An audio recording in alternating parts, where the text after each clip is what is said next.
Hello, everyone. Welcome to Beautiful World. This podcast is hosted by myself, Kathryn Nelson, plastic-free mermaid. And today I have Blair Beattie here for my very first episode. Thank you so much for joining me. So there's a lot to talk about. There always There's is. a lot going on on this planet hmm that we've incarnated on this hmm time. There always is. We just know so much more of what's going on this time. hmm We're so much more we're global. So Blair Beattie is the executive director of Farmers Footprint Australia, among many things, but we're using that title today because we've got a lot to talk about. That's the hat he's wearing. Anything you want to say about the other things that you have going on, or anything else you want to talk about to describe yourself? I'm not very good at descriptors on myself. Just another human having a human experience and trying to do the best we can with what I have. Mm. Thankfully, I have incredible people around me that have helped guide and shape. And as I get older, it feels as if, I'm getting better at it Mm. and finding those gifts to then share on. Mm. So that looks like many things that we don't need to talk about because I think today's topic will be enough. Today's topic's a big one. So Blair and the Farmers Footprint Australia have created a podcast called The Invisible Ingredient, and it is incredible. Highly recommend everyone listen to it, especially the episode with Zach Bush. It is so informative, so dense. I literally took 30 pages of notes on this podcast. So make a cup of tea, sit down, and enjoy, because it's really enlightening, and I found it inspiring, actually, because I'm a type of person that likes to fully understand the entire picture. Otherwise, I can't quite make decisions that I feel aligned and good about. Um, so The Invisible Ingredient, this podcast, can you give us a little explanation of Mm, of this podcast? sure. It was and is, well, it is sort of our first collaborative offering from Australia and the US Mm. because we've been two separate organisations that speak about similar things, but we came together to deliver this conversation around glyphosate. And glyphosate is one of many agrochemicals that we use in our food system, in our recreational systems, in our domestic lives. It's been spinning around for a long time, and we still haven't got very far with it. We can talk about that. But we thought it's time there was a vessel that held a lot of the conversations, Mm. that was able to distill what it is, what do we use it for, what's it doing, and then what do we do about it? Yeah. So kind of building kind of the problem and solution story, but doing it in one container. Because when you look out into the world, there's lots of information about it, but it's kind of all over the shop and everywhere. So it's like, okay, let's bring all these people that have been working with this molecule, living around this molecule, and bring them into the same place. So then when people hear about it and want to know more about it, there's this evergreen resource available that they can tune into. And there's lots of different perspectives. I think the one shared perspective is that it may not be very good for human and planetary health. Yeah, I love that. I think it's so important in science to have, yeah, the different, especially in today's world of misinformation and so much on the internet, that you can kind of find a source to back up your belief or your cognitive dissonance. To say that this conversation is biased, it's like, does the earth revolve around the sun? Like, is that a bias? You know what I mean? It just feels like, after listening to the Invisible Ingredient podcast and diving into the Farmers Footprint Australia work, glyphosate, Roundup, is it a pesticide or herbicide? It's a really good question.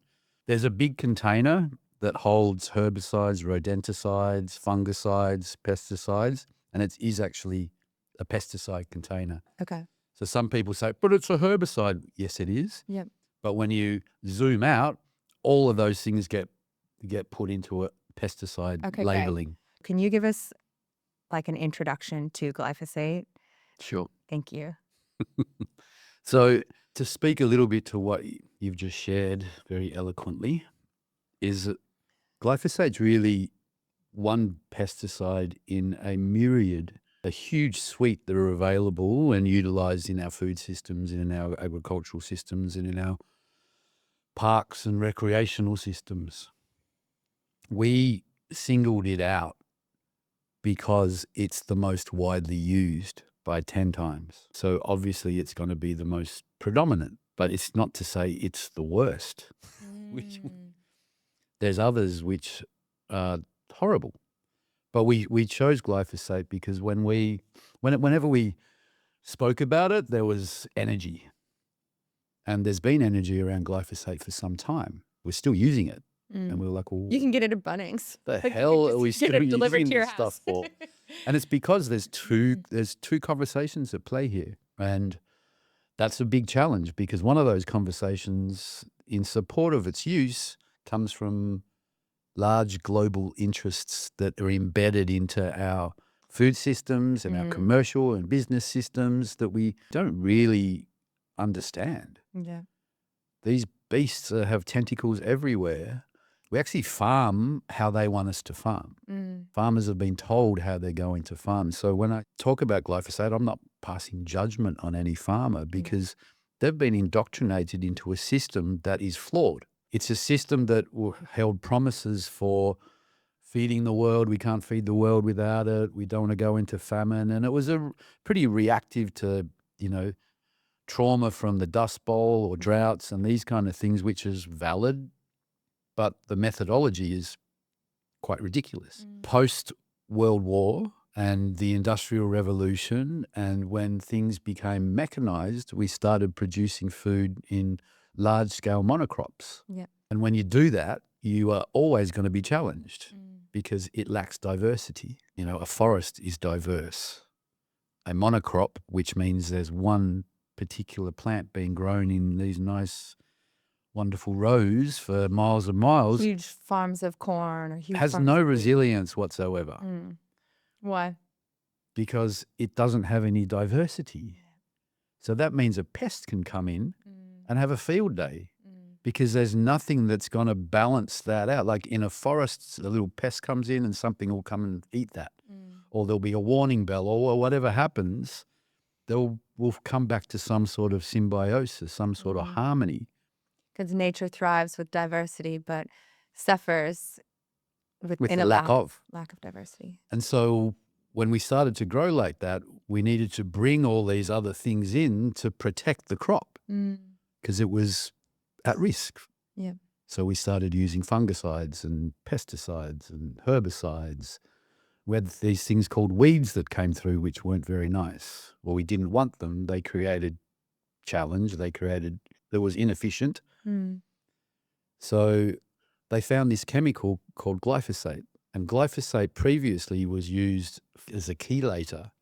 That means it was put through drains and pipes and detached all the mineral buildup. And I'm guessing, and I don't know this, but I'm guessing that as they did that and realized that everything beyond the pipe that came through died, it was like, this shit's good at killing things, all aquatic biological life. It then got patented by our wonderful friends at Monsanto and started to be used as a herbicide throughout our agricultural systems, but also in our parks and gardens. Yeah. So think of your schools, think of your recreational areas. We saw it being sprayed at the beach the other day. Yeah. Beaches. Think of all the places that your kids might go and play or your dogs might go and run, and our verges on our roadsides and our homes. That we have our latent colonial mentality for control over nature even comes down to how we treat our homes. Oh, we get rid of that, let's kill it. Let's get rid of the weeds, they're ugly, blah, blah, blah. We want our driveway to be beautiful and proper and prim and because that's a reflection of who I am, and got to make sure the neighbours don't see me with the weedy garden. Whatever that story is that we got told, it's one of the tools that we use at home.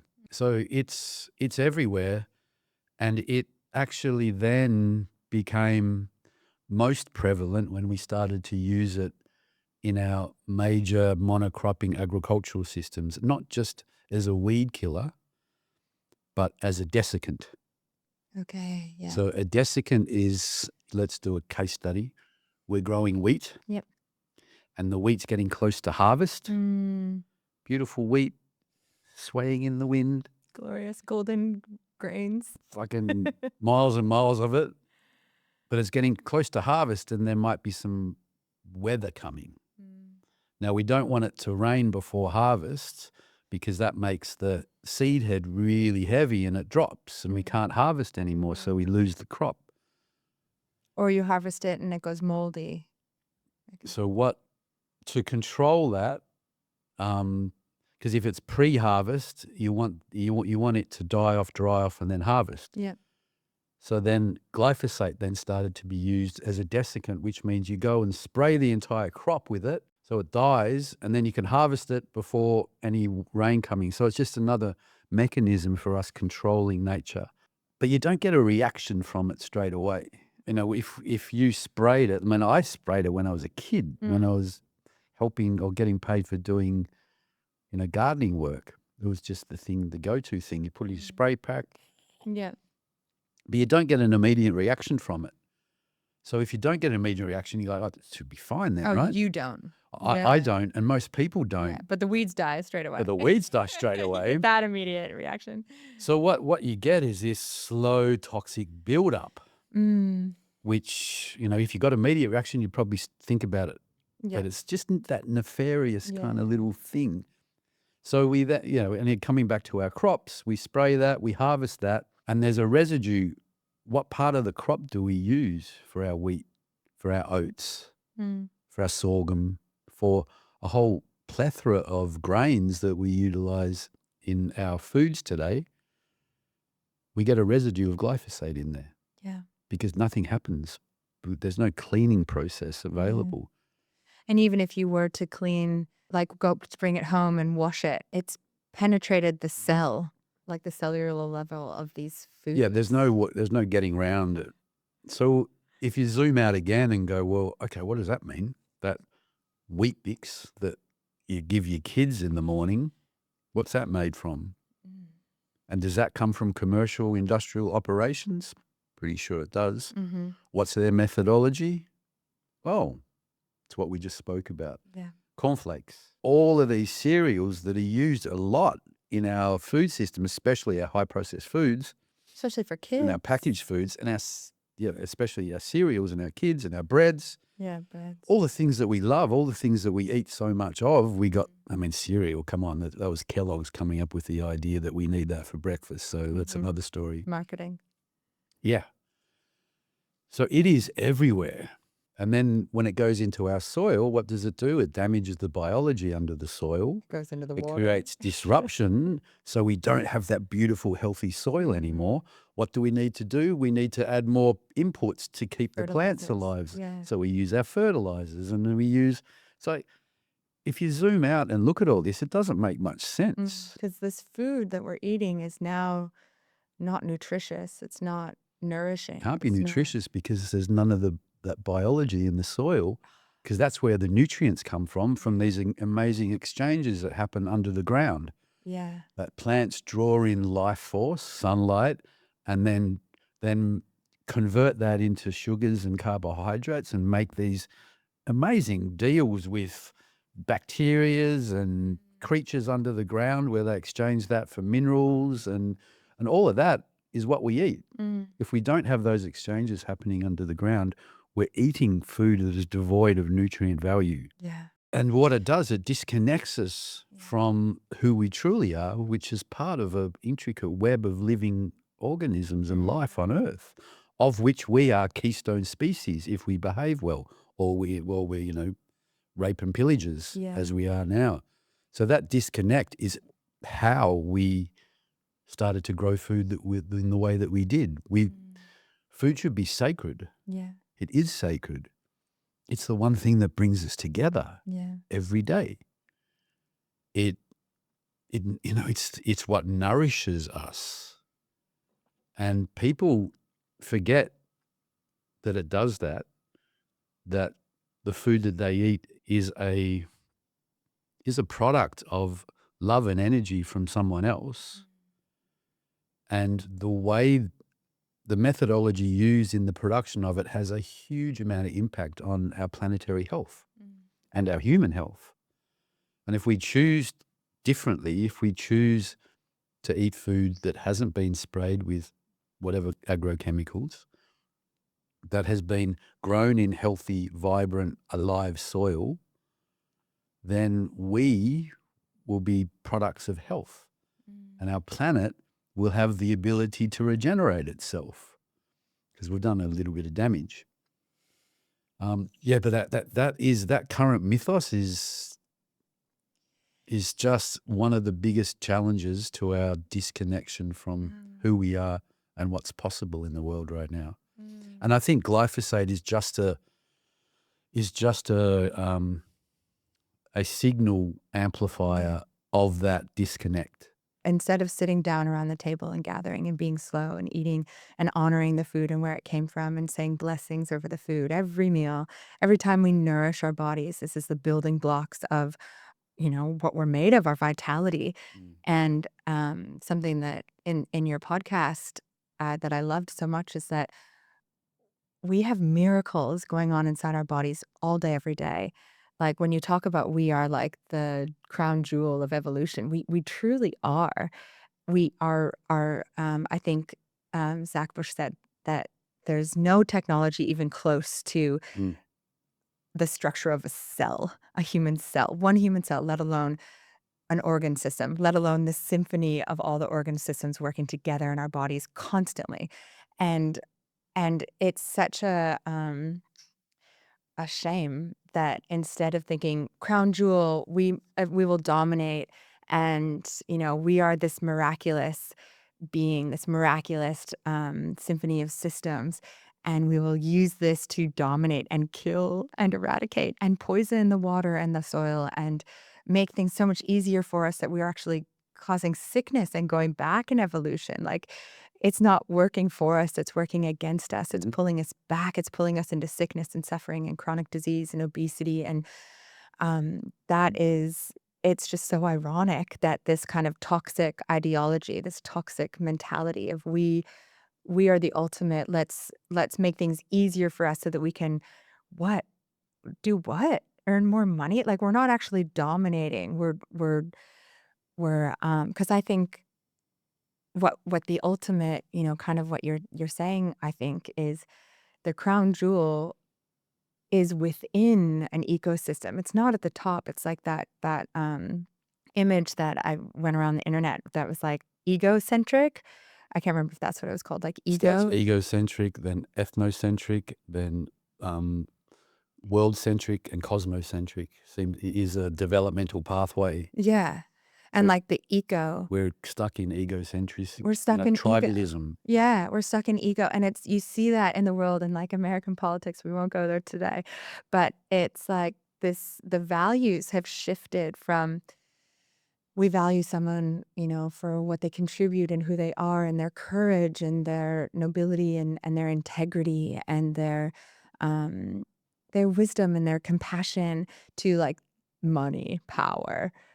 Greed is like, love thy neighbor is not in action. It's like separate isolation, me and mine. And I've struggled so much to understand how that even works because wouldn't you want you and yours to be healthy? Like, wouldn't you want you and yours to be eating nourishing food? Like, how does that, even that ideology doesn't actually have roots to the depth it needs to. Even that is surface level. Like, I'm going to have wealth and power, but we're going to be sick. Like, I'm going to have wealth and power, but we're still eating from poisoned food systems. No, I don't know that these billionaires have private regenerative farms that they're eating from. I think they're eating McDonald's. And yeah, so I love that we went there because I think zooming out um, is really important in terms of who we are, Mm. where we're going. We need a new a new mythic story. Yeah.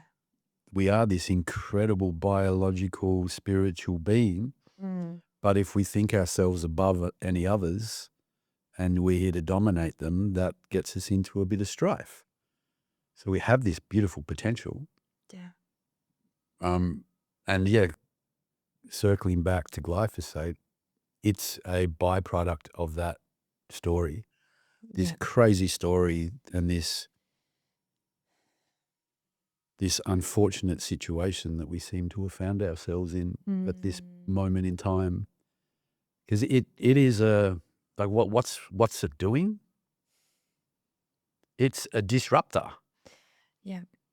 and how it got here is from criminal behavior. Yeah. Lies, deceit, corporate Yeah. to the masses, so that even if you're a plastic-free, non-toxic extremist, avoiding as much as you can, I can't avoid it. It's not consensually being fed to me without labels, without Mhm. any laws preventing it. It's just legally out on the market being sprayed on food and penetrating water in our bodies. It's a really hard one to crack because most of the population don't see it as an issue, and they rely heavily on information from sources that ultimately are the ones that created this issue and this problem and sold this story. But when we dive a bit deeper, we can see that those entities that brought this to life are extremely corrupt, behave very badly, have lied to us often, and we see that now especially in America. There was a lawsuit against Monsanto, which was 2018 it happened, and there was a fellow, one of the horrible byproducts of heavy exposure to glyphosate is non-Hodgkin's lymphoma, which is a form of cancer, and not a pretty potent one at that. So there was a fella called Dwayne Johnson that was taking them to court, and we interviewed his lawyer, who is a firecracker and a force of nature. But what he exposed through that process, they won. And, Dwayne was offered compensation. We won't get his fucking life back. But what it did was set a precedent. And what it also did was opened up the amount of corruption and lies and deceit that this company and the lengths it went to allow this product to be put into the market and stay in the market. And it was even eye-opening to me, and I thought I knew a little bit about this topic. But when speaking to Brent, who was the lawyer, I was gobsmacked at the depth that this company went to. And he took them to court. And you can imagine how deep Monsanto's pockets are. And they won. So that was quite a revelatory moment. I don't put a lot of hope in our judicial systems, unfortunately, but at least it was an eye-opener for people to go, oh, wow. Because a lot of people do put a lot of trust in that system. Yeah. And when they saw that, it was oh, shit, okay, maybe there is a question here. Maybe there is something I need to look at. And it also gave permission for thousands of other people to go, well, I got harmed as well. Yeah. I've been affected by this as well. So there's been billions of dollars. You won't hear this on mainstream media. Monsanto, now Bayer, because it got swallowed up by one of the biggest pharmaceutical companies in the world. Now it is the biggest pharmaceutical and agricultural company in the world. Shouldn't be anything to worry about. Spot up the original chemical warfare company, Monsanto. Cool. So it set, it was a bit of a, as Brent says, a tolling of the bell. Yeah. Around its use and how it got here, and that we cannot trust these companies. No. And we also need to look at our legislators as well, because there is a there seems to be a revolving door between policymakers and pharmaceutical companies or big agricultural companies. So there's a vested interest in making sure that these things stay on the market. And those people in those positions are meant to be supporting our health and happiness, as in the people within their constituents or the people that they're voted in by. Yeah. So yeah, Yeah. there's a whole world that sits behind this product that lets us into what else is, ask the question, well, what the fuck else is going on? Uh-huh. And who do I trust anymore? This is It's it. not those companies, and it's not even the people that we put into voted in. What doesn't matter what side of the fence they're on, they all playing the same game. Yeah, I think this is what's so hard for people. And I think, like, especially in the past 5 years, just like this distrust in science, because any company like Bayer, Monsanto can just manufacture their own science And do. and do, like, one of the people in your podcast talking about how Monsanto kept, they were trying to do studies on glyphosate, not being that bad for human skin, but they just couldn't prove that it was okay. So they had to, um, like, boil human skin and then freeze it. And then once it was boiled and frozen, then the glyphosate, like, was like, didn't penetrate human skin that badly. Like, it was just like this totally doctored study that then they put out, and, people are reading headlines or not the full study, or, it's like that part wasn't included. So it's like, yeah, there's like this like tragic distrust of science now because corporations are putting out bad science. And it's so frustrating because we always used to just be able to rely on science. And now it's like, okay. And I think this is part of the overwhelm and maybe even apathy for people these days is it's like, well, what can I do? That's our food system. Like, what am I going to do? Especially, we're so privileged to live in a place where we do have farmers markets and in a climate where year round we can access, delicious, nutritious seasonal foods. But a lot of people in these food deserts don't have access. Like, what are they supposed to do? Mm. What are the goals here? What can we hope for? It's a good question. So painting the picture, it's everywhere. Yeah. What do we do about it? I Well, mean, that's do you think we're ready to talk about goals yet, or have we painted the picture? what else do we want to paint? Well, yeah, okay. Let's dive in a little bit more into how the hell Yeah. did it get Yeah. even? So we How have is this this possible? we have this kind of corrupt company that kind of invented its own lab that, the lab that did the initial testing for glyphosate was funded by Monsanto. Yeah. The person behind it was a former employee for Monsanto. That all got played out, and the guy went to jail. When he came out, he went back to work for Monsanto. No. But this is the pre-story of it getting approval. So it's Wait, been is this the pre-story to even like I didn't know that Monsanto was a chemical warfare company that was spraying Agent Orange in the Vietnam War to kill the entire jungle so that they could see the enemy. And then after the war, they didn't have a buyer for this product. So they're like, what's our income stream? Like, where do we go next with this product? Oh, the farmers, like, after the Dust Bowl, after the monocropping killed the soil in the US, there was like a famine and people were starving because they couldn't grow food. And then the soldiers came back from the war and the government was like, here's the GI Bill. All you soldiers go to school. We'll pay for you to get jobs in the city. And they left the farms. And so here farmers are dealing with the Dust Bowl famine and also no family workers, no a labor shortage. And that's when Monsanto was like, oh, okay, well, Roundup glyphosate um, it will save your farms. You can just drive your tractor around, spray this, kill all the weeds. Oh, now we're going to genetically modify all the crops. So you don't just have to spray it on the ground. You can actually just spray it everywhere and the corn will still grow and look beautiful and amazing. And farmers were like, thank God. Everyone was like, oh, you've saved the food systems. And this is maybe where the Feed the World kind Yeah, of we can't feed campaign. the world without this chemistry story came.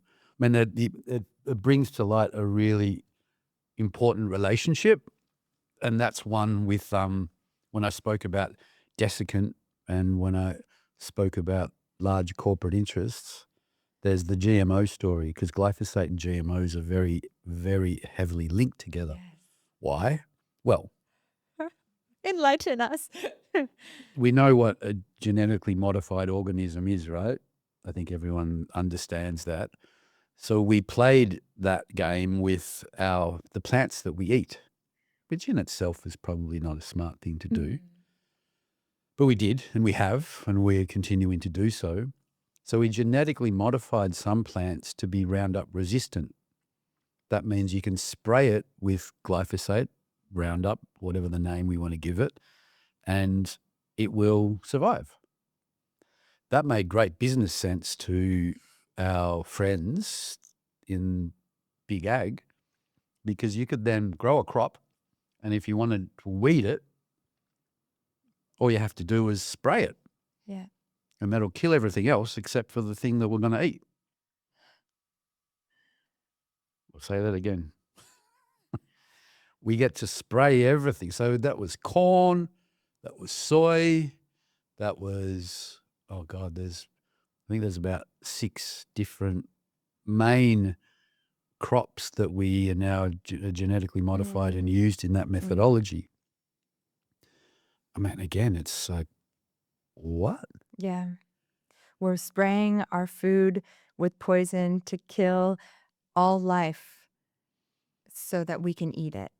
And we're willing to modify its genetics to be resistant to that killer, and then we're going to go eat it. We're spraying our food with poison, which causes everything around it, the weeds, to not be able to reproduce.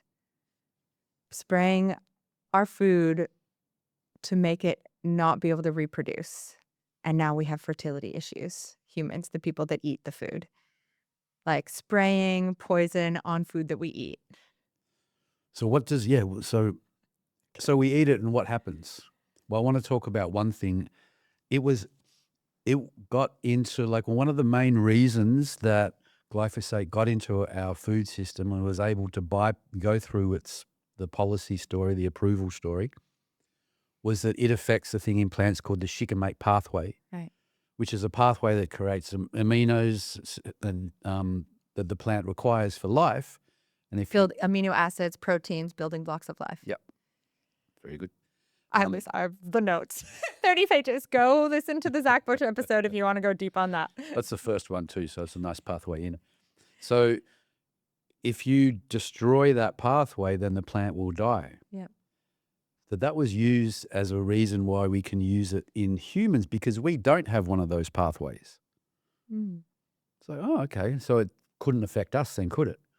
But what we forget is that we are not just us. We are made up of millions and trillions of small-celled creatures in our gut microbiome and our intestinal tract, and These healthy bacteria. and we rely on them constantly. We have great relationships with them, and they are affected by it. So what happens? That means our gut goes into complete dysfunction, because all of those healthy, happy bacteria that we rely upon are gone. And it also affects the tight junctions in our gut lining, which is like this Velcro suit around throughout our intestinal tract that keeps shit that we don't want in our bloodstream out. Is that the mitochondria? No, mitochondria is a different story. Yep. But these tight junctions are right at the lining of our gut. So if they're disrupted, that opens up a whole bunch of undigested toxins, things that don't want to be in our bloodstream that we would normally excrete, get into our bloodstream and our bodies. What's the cause of autoimmune diseases?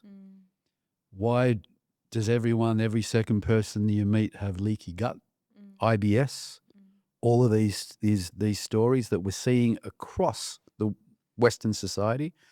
And just to remind everyone, we are talking about Western colonial societies that are we're still producing so much food across the world without any of this story attached. It's just our industrialized mechanistic way. The rise of agrochemical use in our food system, and you've got the rise of our disease. Yeah.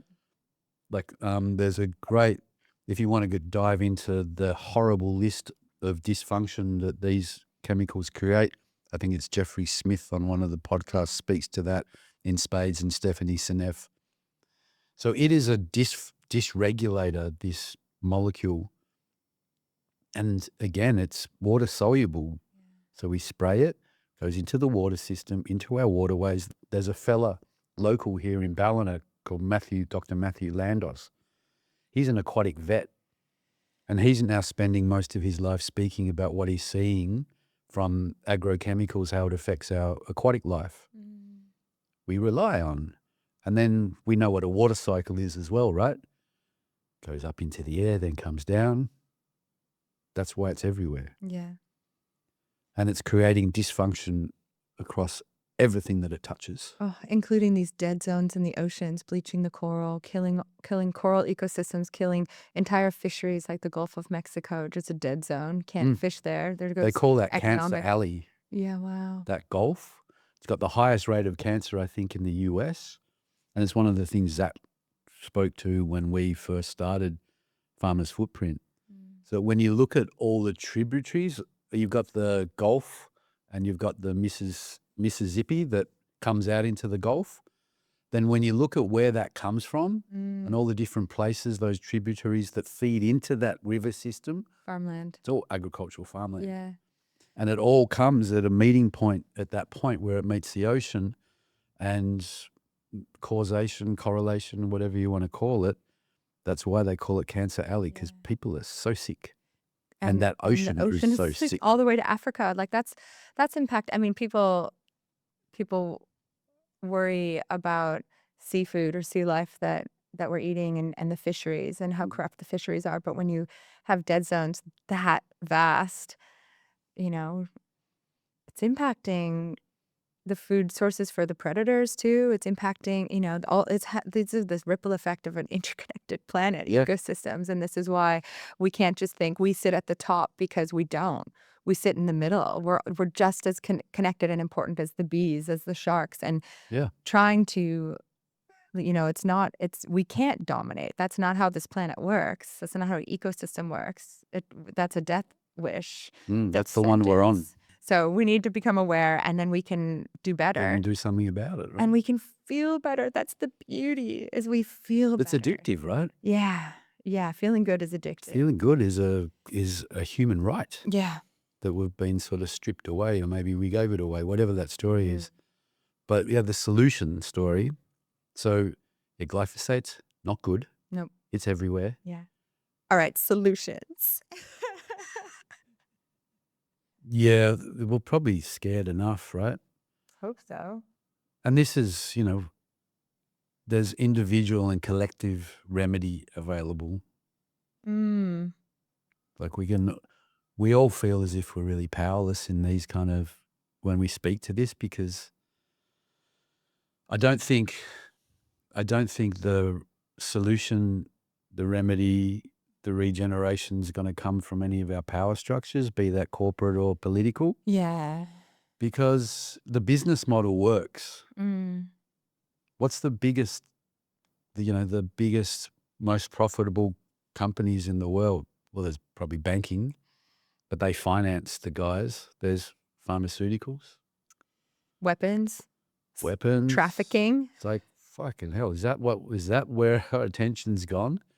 And the unfortunate reality is, if we've got an agricultural system that's producing nutrient deficient food, then we need a healthcare system, because we're going to not be healthy people. So that's pretty good for business. Yeah. So are they going to make those shifts and changes? Because what I see is possible, if we are to put the binoculars on and look into the future and our kids' future, if we enact this transition to something more beautiful, something more life-affirming, then we become healthy beings. Yeah. Healthy biologically, mentally, spiritually. And that doesn't need a large healthcare system and a pharmaceutical system. No. So that's a threat. Needs a herb garden in your backyard. It needs a like a Ayurvedic inspired, cooking in the kitchen. You know, preventative means swimming in the ocean or in It's a your local serious threat creeks to multinational businesses. because we don't need them. Because I look at We're sovereign. your journey, your health journey, my health journey, and so many people that I know. I don't know the last time. Like, I'm not talking against a medical system. Yeah. I'm really appreciative that if I break something, I can go to a hospital, and they're really good at fixing shit. Mm-hmm. They're just not that great at health. Mm. So when I look at health, I'm not. That's not where I look to for my resources, my education, Mm. and the offering. We already have that available to us as well through the incredible people that sit around us constantly and our inner knowing of what is good for us and what's not. Mm. That big orb in the sky is what brings life. Yeah. And we're scared of that.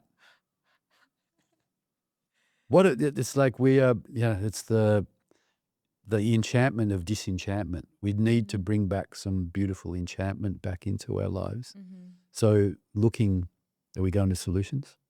Before we go into solutions, I just wanted to really emphasize that it was the cancer epidemic of the late 90s and early 2000s. There's this 10 times increase in many types of cancer across this like 10 to 15-year period. And USA was the first country to express this cancer epidemic, but all countries with Western diet of processed foods followed suit. And that's why I want to emphasize so much for us to be questioning processed foods, packaged foods, this Western diet that gets marketed to us, that anything with a package or a label, like, we don't need that. It's not creating health. It's not creating vitality. It's like this what we're healing here by getting back into our gardens, by going to the farmer's market. It's not just this like like I don't know what to call it, this like glorified like lifestyle. It's reconnecting to our state of being as earthlings, as human beings, as these miraculous symphonies of organ systems. We're nourishing ourselves in this way. We're becoming more sovereign. We're not depending on these like corporate overlords who don't have our best interests in hand. They're profit driven. Like we can see this through glyphosate. We can see this through plastic. There's so many examples of how the government and corporations are just concerned for their own selves and not for us. And so bringing it back to localism, and giving yourself more power to make decisions, there might be this uncomfortable moment where, It's meant to be. yeah, where we're not, things aren't so convenient. We don't just, order food from the local cafe, um, delivered to our doors. We have to grow some things in our backyard and trade our neighbor and get to know our neighbors so that we can trade and see what they have. We've got eggs. What have you got? Hey, or just bring them over. Generosity. Like there's this healing process that is happening, I'd argue, um, to bring it closer, to bring it, not this like, oh, when could we ever have this beautiful world? It's like it's here. And to empower yourself and like hype yourself up that this is already happening, that we are healing our world, that like the whole reason, everything that's going on politically right now is that overlord class crumbling and collapsing and these systems that aren't working for us, this dominance of nature, dominance at the top, that doesn't work and it's crumbling and collapsing and giving us these opportunities to create the world that we know is possible. And that's what really excites me. Me too. Yeah. Like I'm psyched up. And the past couple of years, there's been moments where I was like, oh fuck. Like, oh my God. What are we gonna do? What's happening? So here we are talking about solutions. Mm. When you were talking, something came through that I'd love to share. And when we talk about Solutions can be really direct, but I like the more indirect ones. And I'm gonna give you an example of what that might be. At Farmers Foot, or I spent a year, 18 months, oh God, it was almost 2 years, traveling around Australia with my family, so I could actually get a greater understanding of where we're at in an agricultural farming, farmer perspective in this country. It was really illuminating. It was inspiring. It was fucking horrible, Oh. all at the same time. But what what I really got out of that, if I was to reflect and be concise, was that the relationship between our land stewards or farmers and their farm is a mirror. So I got that because when I went onto met a healthy farmer who was vibrant and took care of himself and understood what health is. So does his landscape and his animals and his farm. There was a reflection of that. And by the end of the trip, I could drive onto a farm and write out a psychograph of where the farm is at. If I saw a stressed farm, I saw a farmer in isolation that was doing it tough. And farming's it is the hardest thing you could do as a job. But it's also the most noble thing you could do as a job. As with most things in the world, there's a paradox. And what came out of that understanding and that realization was what we do at Farmers Footprints, which is farmer retreats. So we take farmers off farm, which they never get to do normally, Yeah. and put them in a room with other farmers, which in itself is a healing process. And then we don't even talk about farming. We talk about them. The first thing I do is thank them and acknowledge them for the work that they do, which makes them feel super uncomfortable, but we get through that and then it lands. This is a safe place and we're going to do some cool shit together. And what it is that we are doing in that process is giving them a greater understanding of how to take care of themselves. Because we've lost that. We've given away so much of that. What is our right to live a beautiful life and make good choices for ourselves? We give those choices away to our medical institutions, health institutions, government institutions for our food choices and how we show up every day. And if we come back into a relationship or reconnect to who we are and who we want to be, then everything else shifts. We start to make good choices for ourselves. And if farmers do that, they start to make good choices for how they farm. And if they're not, they understand that putting chemicals in their body is not supporting their health, they're probably going to stop doing that on their landscapes. And this way of transitioning who we are, what we're doing, and how we behave on the world is for everyone. It's not just farmers, but this is what our focus is to make a beautiful food system that's going to be producing healthy, nutritious food for generations to come. And this is a vehicle that we think is really potent and transformative in doing that, and it works. So this is the invitation for everyone who's listening to this, is to come back into a relationship and reconnect to themselves, start taking care of themselves and empowering themselves and taking responsibility for what it is they're putting in their bodies. Because when we do that, things change. If you start supporting yourself from how you eat and where you eat and start coming back into a relationship with your food and treating it as sacred as it should be, then you're going to start supporting farmers that are doing incredible work and producing nutritious food. And when they get to do that, their landscape changes and they start their landscape function shifts and starts coming back into these beautiful cycles.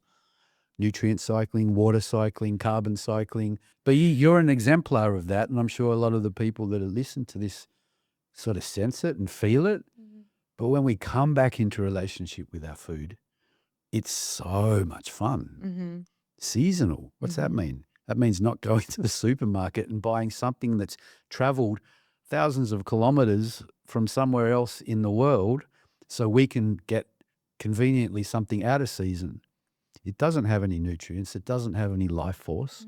When I speak to life force, and a lot of people will understand this if they go to the farmers markets, if they eat something that has been picked that day, or if they go to their garden and pick their own salad, it tastes really good, right? It's got all those phytonutrients, phytochemicals in there, but there's also something intangible that's in that food. And when we think of biodynamics and subtle realms, it's energy, and we feel it, and it resonates, and there's a frequency attached to it. And when we start eating food like that, our body responds. But if we're eating food that's been on a fucking shelf in a supermarket and been sprayed with something to keep it looking good, and that's a 3-month process since it's been harvested, it doesn't have any life force.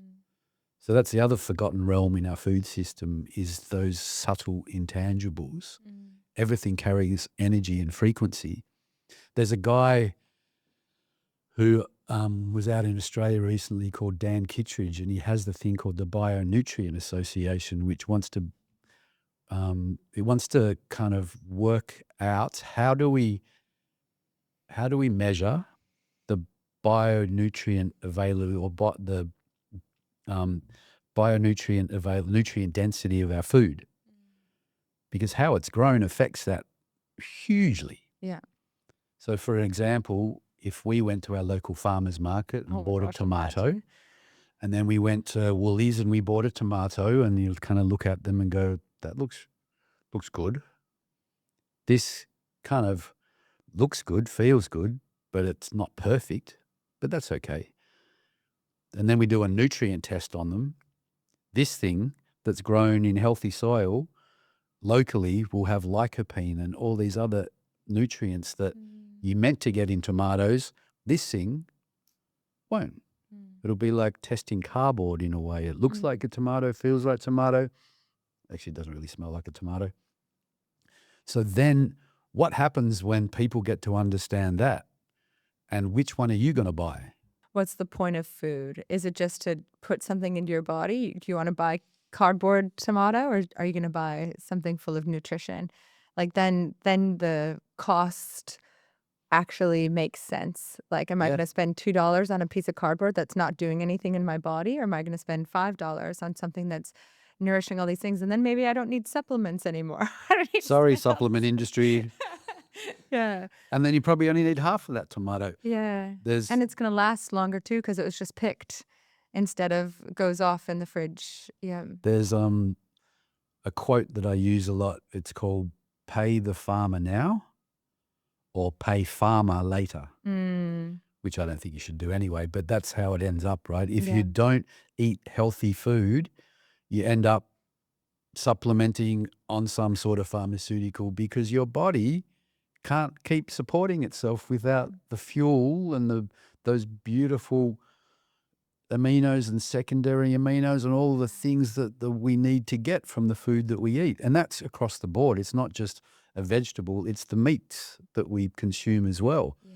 That's another story of what happens to the animals that we consume. I mean, that's a really easy one to point people towards better products, Go. because as a fucking animal, they may have hormones, and they get fed a whole bunch of shit that they don't normally eat, Right. which then have negative effects on their digestion, because they're ruminants and they have 5 different stomachs, which normally work really well when they eat grasses, but you start feeding them corn and all these other things, which puts fat on them, which apparently we want, and fattens them up, so when they get processed, they're getting the best price that they can. That's currently where most of our meats come from, but there is another alternative. So when you go to the supermarket, and I might be segueing a little bit, and you see grass-fed, Right. then that's what most cows eat anyway, so I don't know why that's a marketing claim. Yep. What you want to see is grass finished. Yep. So that means it hasn't gone to a feedlot Mm. to be fattened up and fed a whole bunch of shit and injected with a whole bunch of crap. That means it's finished on the pasture that it's Yeah. lived its whole life. This is such a great point too, because I think that this is the awareness precedes change bit that, like, oh my gosh, another label, another thing we have to add to the repertoire of like this, what do we even call ourselves? What do we eat now? Like qualitarian, I eat quality foods, like what I eat organic. I only eat organic. It's like, you go to dinner at someone's house and they're like, so are you vegan these days or you're carnivore now? Or, what do you eat? And it's like, I eat regeneratively grown local foods. And they're like, how do I cater to this like specific, and so, we just show up and we're grateful and we just want to sit together with our friends and loved ones and eat together. Like that's my diet. But yeah, like another thing too, when we're shopping, like, people always say, can you simplify this for me? Mm. Like how do I shop? How do I know what to go? And that's when I'm like, just go to your farmers markets if you can. Like that's the best place to start. Um, I mean, if people can't, if they're not around that, which I know a lot of people aren't, and yeah, that's a sad reality, I don't mind supporting organic. yeah, There's no production system that's perfect, and no production system that should claim to be perfect. mm, But organic is bereft of a lot of these chemicals, yeah, so choose that. yeah, Spray free, yeah, choose that. Um, Everything gets sort of devoured in the beast and reconstituted to like regenerative now is kind of, what does that even mean? Because it's been captured and greenwashed. So just be discerning yeah. and feel into it. I mean, we eat stuff and we forget about how it makes us feel. We're so Mm, disconnected. mm-hmm. So if you eat something and you kind of bloat up a bit, what was it you ate and Yeah. why are you reacting like that? Listen to But your body. yeah, start Yeah. having that reconnection process Mm. is not just about the food we eat and where it comes from. It's how does it make us feel? And I think the slowness, like being patient, like, talking about the lessons from the farmers being applied to Mm. ourselves as well. Like one of the things that is being recommended to these glyphosate dependent farms is to just stop production, stop, like if you just stop spraying your fields with glyphosate, you have less input costs. You don't have the fuel for the tractors to drive around the entire 3,000-acre farm. You don't have to pay for um, all the product, like the inputs to manage these farms are one of the biggest expenses. And that's what's making it so hard on them is that they're spending so much to keep their farms going and then they sell their crops for so little. Well, the invitation is to, and correct me if I'm wrong, the invitation is to stop, just be still and be patient and let the weeds come and regenerate the soil and let the weeds die and compost and regenerate the soil and like bring life back to the soil. And it might take a year or 2 or 3 years. And that can be really scary when you've got a 3,000-acre farm. But same with us, we have to allow our microbiomes to regenerate. We have to allow our systems to regenerate and the soil of our bodies, the bacteria of our microbiomes to heal. And, it took me a while for my system to be able to be sensitive enough to the subtleties of changes like this. So you might eat something and you're like, "Oh, I feel fine." And that might be because you are in a state of, a minor state of dis-ease or your system just isn't where it could be. Um, Mm. and I think this is the invitation is for us to slow down and be still and be patient as we detach from this convenience or this culture of convenience. Um, it's gonna take a minute for us. Things might not taste as good when you're not eating the processed foods that are pumped full of oils and sugar. That's just a palate change. It might take a couple weeks Yeah, to get it's used to meant that. to. Yeah, and that is the invitation of, like, healing yourself is not just it's not gonna happen overnight. It might take a year, and it might take a year to or longer, 2, 3 years. It's like to to implement these changes of growing some food in your garden, of working it into your schedule to go to the farmer's market if you don't have a market in your schedule that you can make it to, ordering a farmer's box or ordering your meat from a butcher or a farm that does regenerative or grass finished Mhm. meat, like finding these healthy inputs to your soil, these healthy inputs to your body, and for your family and your lifestyle and your schedule and your routine and working it in. It's going to take a while, and that is the organic pace.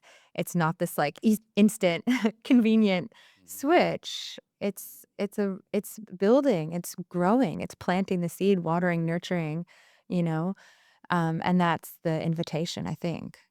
Yeah, that is the invitation, and it's not Mhm. meant to be a quick fix overnight. Nothing is. Mm-mm. Otherwise, it's just really a band-aid. Yeah. There's different parts of that story. There's our cognition, what our beliefs and our values will shift. There's our body and our biology and physiology shifts. And ultimately, it's also our invitation to be connected to something bigger than ourselves, Mhm. which is the sacred. So all of that is a big kind of, it's pretty dynamic shift for a lot of people. Mm. But when it happens, the benefits, the beauty, the majesty of, realizing self as a a what's the right? I can't find the right word. As part of a incredible matrix of life Mm. is super refreshing. We're not isolated. We're held all the time. It's healing. Yeah. Well, something came up that I want to note as we go all over the place with this conversation. It's organic. Yeah. But as you were talking about how we feel when we eat food, um, I'm wondering if anyone in the audience that has traveled, and this is a Mm. really good example of this, over to Europe and had a croissant, Mm. maybe in parts of France, which they might have here, and they kind of like, oh, Definitely. gluten. Yuck.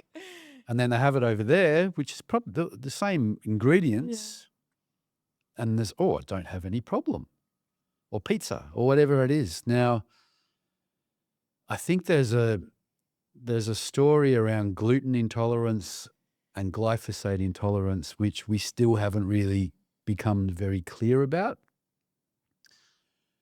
But I think it's something that people need to consider who are gluten intolerant. Is it really the gluten? Or am I just being infected by food that has been produced in a certain way? And I'm not discounting gluten intolerance at all, or celiac or whatever, because I reduce my amount of gluten, especially when I'm in Australia, intake because my body just feels better. Yeah.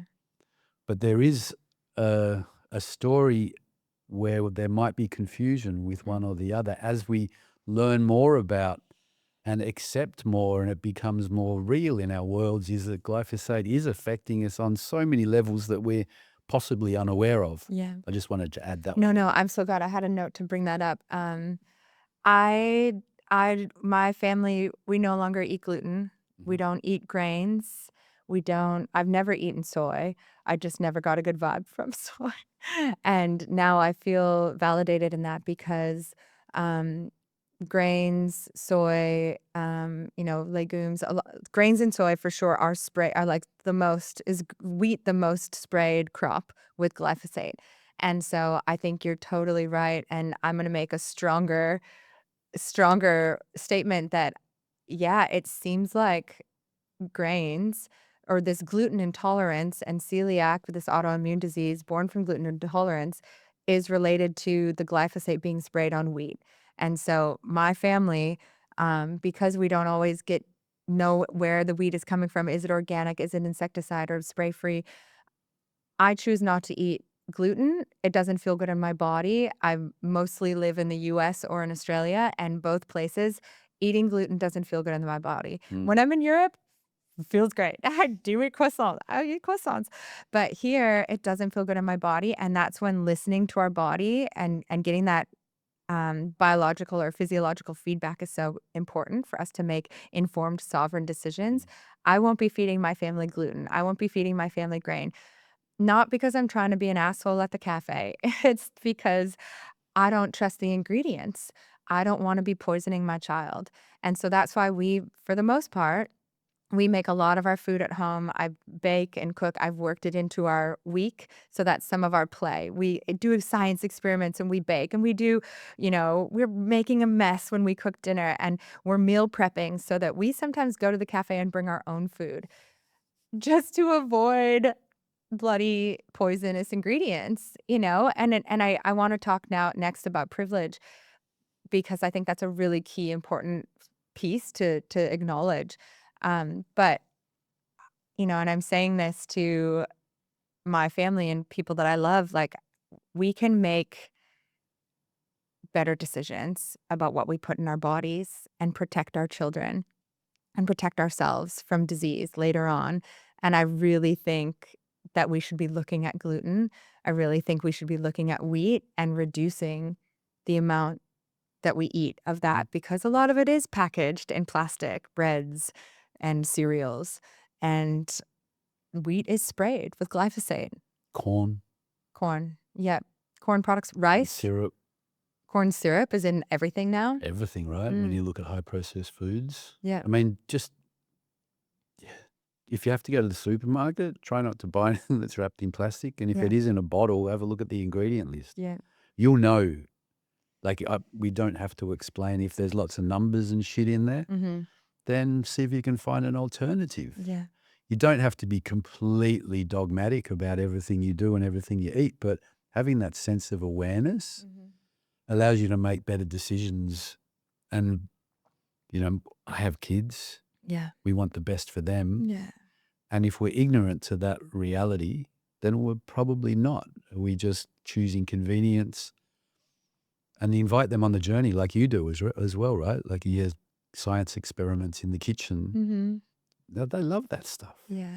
I mean, my boys, like we probably don't really go out for dinner much anymore Neither. Yeah. because of this reality, which is a pain in the ass. Mm-hmm. Sometimes I'm like, screw it, I'm just going to go out. Or if I do go out, I'll just have a steak, thanks. Yeah. Where's that come from? Oh, no, it's okay. Yeah.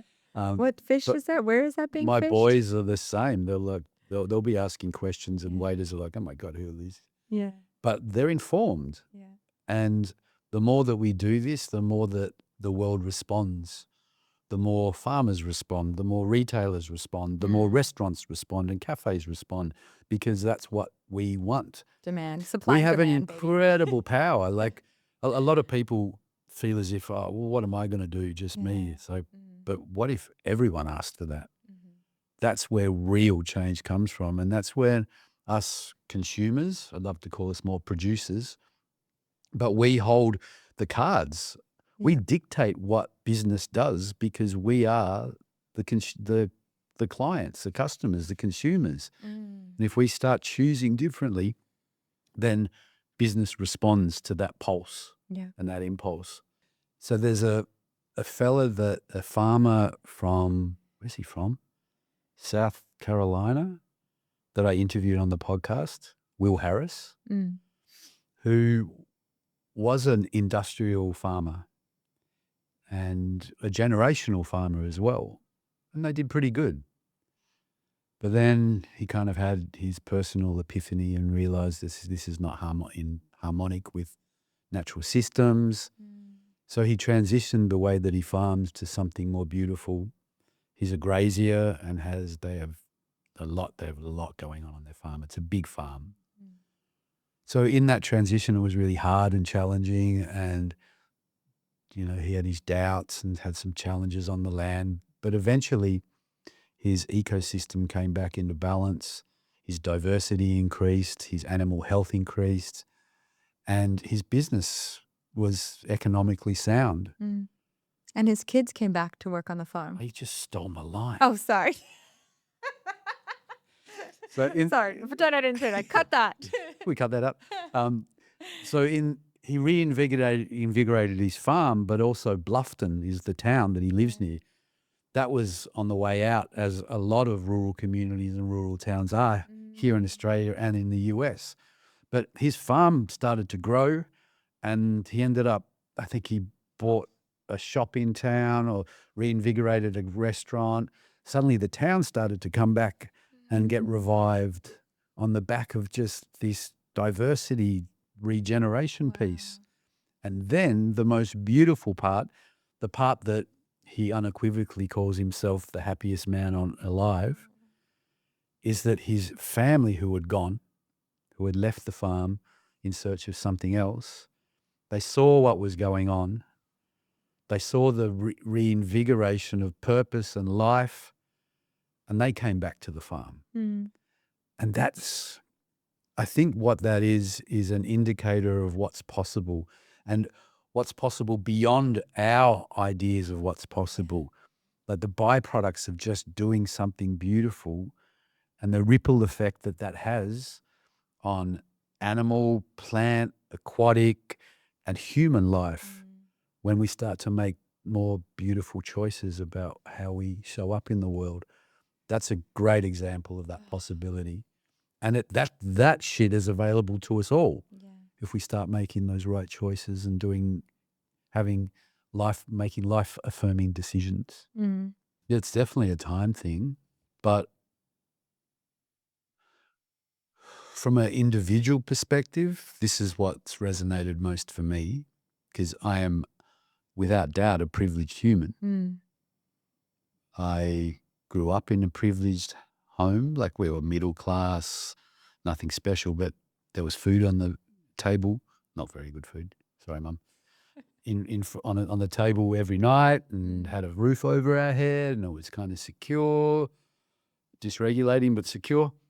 So yeah, I've been privileged all my life, and I've got to do incredible things, and I get to do incredible things every day. So I'm really lucky. I think what comes with that is an impetus to take responsibility for that in a way. And when I say responsibility, that means everything is in a cycle, right? Mm. There's reciprocity in healthy relationships. So if I'm a privileged being that I can then be of service. And that is an impulse that I have inside me because I'm privileged and able to. Like I'm not challenged by putting food in front of me. I have an incredible community around me. So what comes out of that is, well, who hasn't? Or what can I do in the world that will diminish that reality for others? So that's what comes up through me as far as being privileged.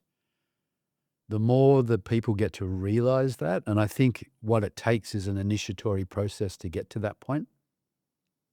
Because when we look at the world at the moment, we have a whole bunch of mostly men, uninitiated men running around the world with guns and lots of money. Mm-hmm. In diapers. In diapers. That's because we lack in our Western culture an initiatory process. You know, when you go, and that's for women and men, but when you go through that cycle, you go through your individuation process, and then you come out the other side and realize you're something in a bigger frame. You're one of many. You're a sacred being, and in that, you're instilled responsibility and accountability. So that's where I'm at. And that's why the decisions I make in the world, as far as what I do in the world, include that acknowledgement of being in a privileged position, but also responsibility for then, well, what am I doing for the world? What am I doing for humanity, for our environment, for my family, for myself as well? So I'm probably not answering your question as far as, but the more we do that, the more that pendulum or those scales balance out. The more that we give in service to the world, the less people suffer Yeah, it's like, But it will be possibly a generational story. yeah.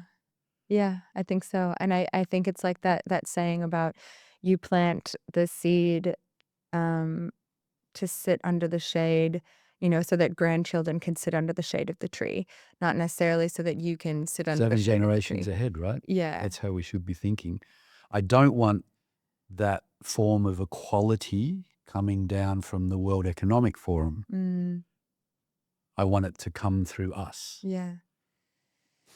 Yeah. because that picture is not, you won't own anything and but you'll be really happy, Mm, is not the recipe. It has to be through humanity. mhm. Yeah, and I think in terms of humanity, I think we said, or I said earlier in this conversation, that the value systems maybe of the West have shifted to value power, wealth, greed, but I don't think that's true.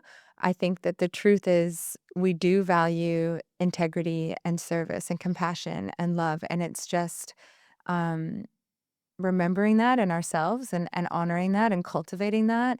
And, just as we can feel when like the gluten isn't sitting well in our systems, we can feel when like the power and the money and the misogyny or whatever it is isn't sitting well in our system. And we can feel when the compassion and the service and the integrity is sitting well in our system, and do more of that. Mm. Listen to that, instead of listening to what the the algorithm or like the masses or like what you think society is telling you to do. Earn more, dominate your neighbor, be greedy. These things are not really what you're being told to do, probably your soul, your spirit, that inner self, that higher self.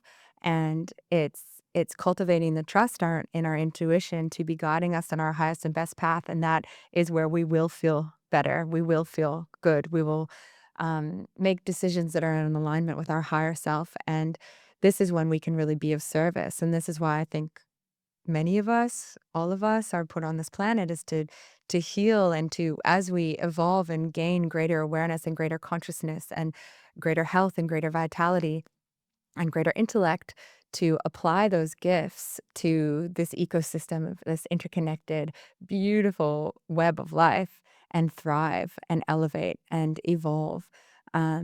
And this system that doesn't work for us and doesn't support life and doesn't support vitality is crumbling and collapsing.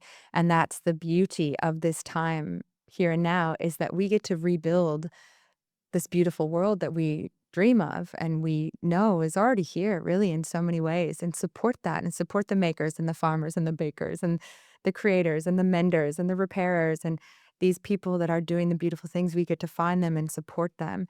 And that is privilege and Mm. responsibility. Like you said, we don't just get to say, "Oh yeah, I'm going to shop at the farmers market because it's my lifestyle." It's where we're using our dollars to Support a new world. lift it. That's what we Yeah. want to do. Amplify. And it's Yeah. developmental. Like when we look at humanity where it's at, it's still very much in an adolescent phase. Yeah. And there's a developmental ladder, some sort of a sacred hierarchy in a way, to how we grow up. Yeah. We wake up, we grow up, we show up, we fuck up a lot. And if we don't honor that and see, we can see where we're at right now. But there are processes and a whole bunch of people that want to see elevate, as you just said, everyone. Mm. And that's what we're here to do. We transcend and include. We include everything that we've been Mm. and transcend that into something more beautiful. Yeah. And maybe civilizationally, that's where we're finally at, Mm. because the empire is crumbling and it has to crumble Mm. for something new to be birthed. Yeah.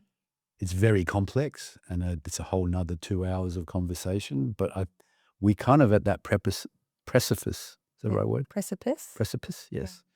At this point in time, Mm. maybe we've been here before.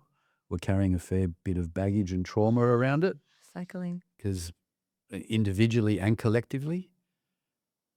So these little, we've spoken about glyphosate, we've spoken about self-care. Mm. These are depths and the invitation for us to become individually and collectively what we're here in essence and ultimately to be. And my God, may we work to be resilient. Just being loving and not so rigid. I had to learn this as a plastic-free, individual. I had to like loosen the rigidity because um that's not how life is. That's not how the world is. That's not how nature is. We have to be a little bit more loving, compassionate, and organic when we are going to work together in this ecosystem and not be just this individual on this one track. It's collective. Mm-hmm. What we project into the world means a lot. Mm-hmm. Yeah. Okay. I just need you to speak to one thing. um, and then, yeah, I want to read first the goals. I feel like after listening to the podcast, The Invisible Ingredient, after listening to The Invisible Ingredient, it seems like goals are to have a closer relationship with food systems, and with farmers, to make for us all to make more informed decisions about where food comes from and how it's grown, to have better relationship with ourselves or themselves, community, nature, farmers, food systems, and thus the agricultural system. And it sounds idyllic, all of this, to have better relationship with community and each other and nation and ourselves. But it's actually a matter of life and or death. Like it maybe that yeah, I don't actually think that's dramatic. I don't think it's dramatic. I think it's awesome. It's an amazing We need dramatic. opportunity. Sorry, no dramatic. Like it. What else are we going to do? Yeah. If we're not doing that, what are we doing? Mm. And Yeah. what stories are we listening to? And how did we become so distracted? What is life? That is the enchantment of disenchantment. Mm. Like we've been enchanted into these stories that have come through via our parents or the media or whatever it is. It's time, like we just had the snake, now we're into the horse. So let's start galloping towards that beautiful sunset together. Yeehaw. And Yeah. it's not, it's all accessible. Mm. It's, yeah, I think that's a really good synopsis of what we'd love the invitation to be for people after listening to some of the doom and gloom, but then the solutions-based possibilities. And it's coming back into accordance Mm. with who we are, why we're here, what the fuck are we doing. Mm. Let's do it. This is what the world needs right now. This is the response. This is what our kids deserve. Mm-hmm. What the planet has its own story, mythopoesis, right? Its own logos, and it's gonna continue with that. Yeah, she's good. Do we want to be part of it? I'd like to. Yeah. I'd like to come back into rhythm with that. Mm. So this is part of the invitation to do that. And it's a really important part of the invitation. If we Mm. get that right, then I think the domino effect takes place. And she's waiting. Yeah. Like she's there for us 24/7 Mm. and for all of us at the same time. Mm. She, whatever you want to call it, the mother, Mm. Gaia, or whatever it is, that's a sense we lack. We Would you lack call her God? Gaia. God? Would you? Would you go there? Yeah, possibly. Mm. She's part of that realm. Mm. But I think she is in herself her own organism within a larger dynamism of the cosmos. Mm. And if we don't come back into relationship with that, and that she gives us, we don't have much stability and security in this dynamic world that we exist in anymore. Mm. And that's something that we really need to center ourselves and then to start making better decisions. And she is there for us every day, for everyone at the same time. That's an incredible gift that we're not taking advantage of. Mm. Yeah, like the abundance that just is in nature. Like, in the podcast when you guys talk about cancer and this like energy problem and just knowing that right outside the door there's like bush tuck, there's bush foods right there that we don't even know. We're hungry and we go pay for poison at a cafe, but there's like so much abundance of food just like growing, at the beach's edge or in the ocean that we don't know how to fish anymore, and that we have to there's middlemen everywhere that Mhm. we have to buy food through, and it's often poisoned. It's just like remembering that nature is here to like giving us food, like beautiful fruits that grow on trees and all of this like healing herbs and different plants and healing foods that nourish our bodies. And we've just forgotten how to access it, how to recognize it, how Mm. to be in relationship with it. And we've also created this false narrative that like this sterility, like that nature is dirty Or scary, or or scary. out to get us. Yeah, and I thought that was such an unexpected piece that you guys spoke about in the podcast, that this humanity has this huge abandonment wound Mm. from nature, and that's where all these addictions come Well, from. that story came through, if it's the Judeo-Christian sort of mythos, it's like we got kicked out of the garden. Yeah, No, we didn't. yeah, yeah, we're still in the garden. The garden's right there, it's never left. And just, yeah, to dream of what's possible, even just on our own residences, Mhm. in inviting that back into our homes. Mm. Like we spend so much time fucking mowing lawns. Yeah. Yeah, a nice bit of lawn's great to lie out on, but do we need all that? Or do we invite nature back in and Mhm. food back in? And imagine if if our nature strips were food trees. Like there's so much possibility if we Yeah. just reframe and shed the skin of the stories we've been told. Mhm. I mean, imagine dreaming that stuff up together as Mhm. starting with a small community. You're moving to New Brighton. I want to see that as a Mhm. new permaculture suburb of the Northern Rivers. That's right. Well, I've learned the property I've been living on, I've learned so much. Just it's so abundant, bananas and mangoes and dragon fruit. Like it's so easy to grow dragon fruit. Like, I mean, I guess some places it's kind of a weed, isn't it? But it's just, yeah, like remembering, and working into our lives. Like, okay, sure, getting to the farmer's market or ordering the boxes, working these into our daily lives, but also just experimenting, having fun. Like spring onions, so easy to grow from a cutting, you know? We just grew lychee from a seed that we just catch in a little bowl with water and, in a paper towel. It's like there's so many fun ways, and these are all experiments I do with my son, like we're like, "Whoa, let's see what happens. Put it in the garden, plant it. Oh, capsicum seed, put it in the garden, see what happens." And just having fun and not being so like, "Oh, I have to get in relationship with nature," It's like, Just get out there and get just dirty. do it. Yeah, just enjoy or find someone that's good at it and hang out with them, and bring them lunch and learn, it's I don't this know anyone that's involved in gardens or food production that has said no to someone coming and hanging mm, out with them. lending a hand. Please. They're always,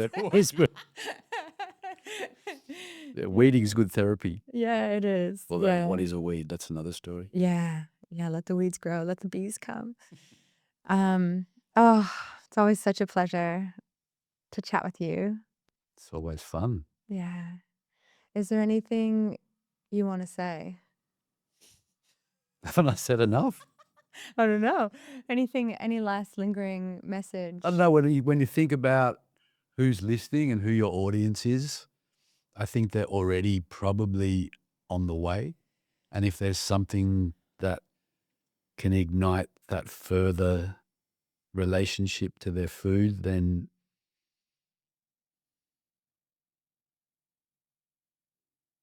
yeah, I think I always I always think of food as sacred, Mm, and it holds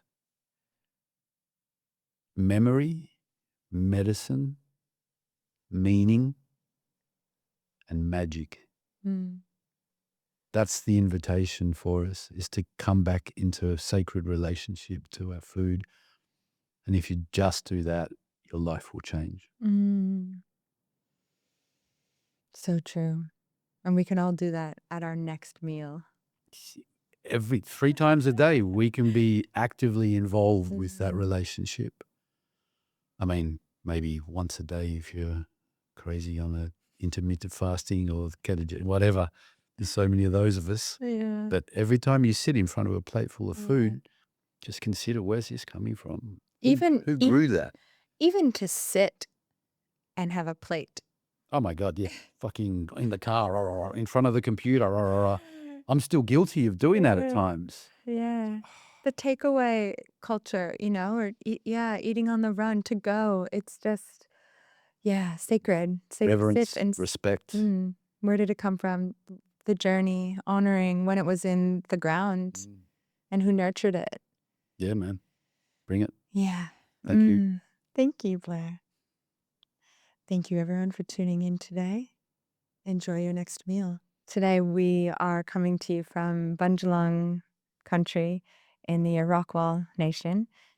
And it's a beautiful day here today. Went for a swim in the ocean this morning. It was so warm and glassy, and the sun was shining. It was just a beautiful start to the day here. And I'm just so grateful for this land and these waters that hold me, and that I can be giving back in the ways that I do. So thank you so much.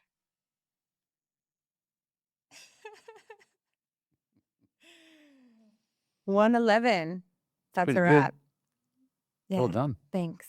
Yeah, I Thank think you. I'm gonna cut that into 2, Mhm. the problem and the solutions Yeah. for attention spans. Yeah, probably a good idea. Yeah, because like, the shorter the pod, the more likely the listen. Yeah. Yeah. Yeah, it's been interesting trying to work out, like for us with the pod, because I'm going to probably spin up another one, Oh, cool. but it'll be a little bit different. Yeah. Super fun. Mm. Incredible people. You just kind of Oh, that's right. keep talking. Yeah. I'll talk about that now. Mhm. Like how we haven't been great. I don't think we've been great at really amplifying it. But what I'm understanding, the beauty of podcasts is they're evergreen, Yeah, yeah. and people may not find them for 6 months after being released, and eventually they seem to have a life of their own. Yeah. So that, yeah, So fun. yeah, it's fun, right? So fun. Yeah. And who knows where it goes. Mhm. And yeah, I'm just trying to get a sense of the motion of these podcasts, and how can we help them get to the places they need to, but also understand that they're now out there in the ether, Yeah.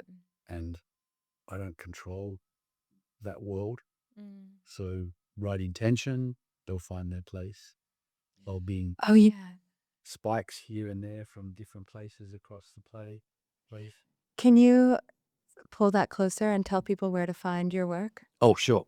Can you tell people where to find your work? I would love to. Thank you for the opportunity. So our work at Farmers Footprint can be found at farmersfootprint.org.au, or for our US sisters and brothers at farmersfootprint.us. The Invisible Ingredient has its own website called The Invisible Ingredient, pretty obvious, .org. And it's also on your usual suspects of podcast platforms, Spotify, Apple Podcasts, and on YouTube in video format. So if you don't, I've got a good head for radio, so I Got a great say, tune into the audio rather than the video. And yeah, we'd love to. Yeah, it's a gift to you all to create more awareness and more understanding about where we're at and what we can do. So I invite you all to tune in, and thank you for your energy and attention. Mm, thank you.